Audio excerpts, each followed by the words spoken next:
week, more than perhaps ever before, our thoughts are on Asia. And we have the exceptional good fortune to have in the studio tonight one of Asia's most prominent statesmen, the Prime Minister of India. Mr. Nehru, I am extremely grateful to you for coming here, and I speak on behalf of us here and on behalf of the wider public who are watching us. I'm particularly grateful as I believe this is your very first appearance on television. Yes, this is the first time I'm facing this ordeal. In fact, I know very little about television, except what I've heard about it. Well, I would like to introduce to you, if I may, the people who are, I hope, going to make this not such a bad ordeal after all. Sitting on my left is Kingsley Martin, the editor of the New Statesman and Nation. And beyond him is H.V. Hodson, the editor of the Sunday Times. And at the end, to ask the first question, is Donald McLaughlin, the foreign editor of The Economist. Prime Minister, when you return to India, people will be asking you what you thought of the coronation. What are you going to tell them? Well, I'll have to tell them a great deal, but principally that it's very impressive in many ways. The most impressive thing to me was, apart from it being a great spectacle, were the crowds here and the way they behaved.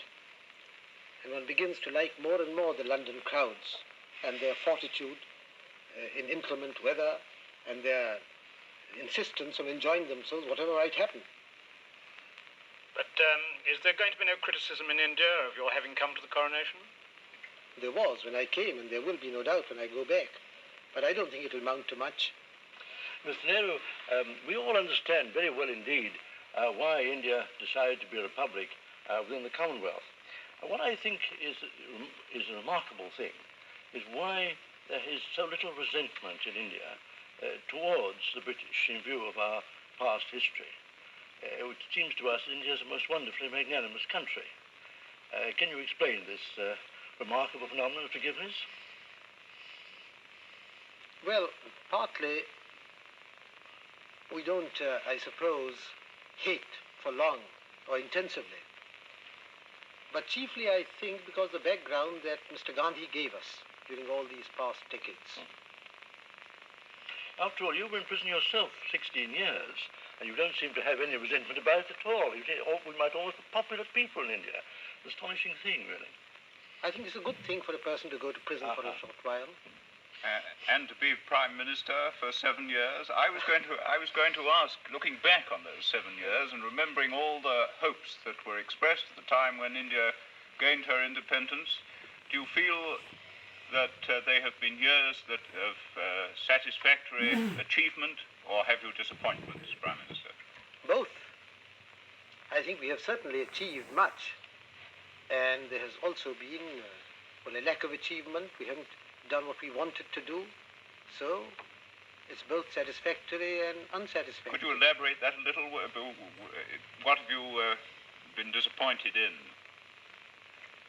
That's rather a big question. There are so many things in India.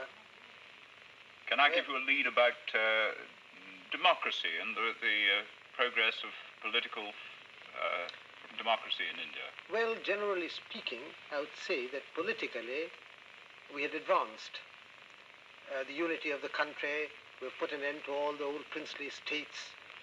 We've had these general elections which were remarkable on a tremendous scale, and we've built up a good democratic structure. What troubles us chiefly is the economic side. I believe we have made progress. I should like the progress to be much faster. Would you agree, Prime Minister, that Anglo-American, British Commonwealth American, if you like, agreement and concord have a very special value for the defense of our common ideals of democracy? Yes, certainly.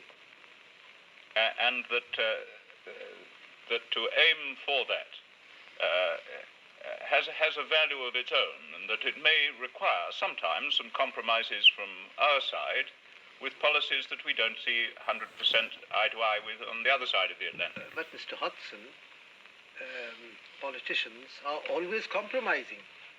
They have to. But there is a tendency, if I may say so, for leading statesmen in Europe and America to look at the world from Europe and America. Well, if we look at the same world with the same principles from, let us say, Delhi or some place or Karachi, well, the world looks slightly different. Geography counts. Take the question of China. China is a distant country to most people in Europe and America. China is a country having a 2,000-mile frontier with India. Well, it's a different picture to us immediately. Well, I certainly agree that your contribution from Asia is an invaluable one. I just wanted to suggest that is, I say, that is the value, one of the significant features of the Commonwealth conferences, that these different viewpoints come up, maybe if you like slightly clash, but in a friendly way, I mean, and lead to a better understanding. That, I'm afraid, is all that we have time for now tonight, Mr. Nehru. I would like to thank you on behalf of ourselves and of the public, both for the questions you've answered as Prime Minister and also a few asides from Mr. Pandit Nehru. And I would like to thank you very much indeed and to welcome you to England at any time you come and any time you wish to address us again on television. Thank you. Thank you. I haven't found this last half hour quite so bad as I expected it to be. In fact, it has passed rather rapidly. I was surprised that it was over. Perhaps because your questions were interesting and I got involved in them. Anyhow, it has been a pleasant time. I thank you for it. And I wish those who may listen to this later on good night.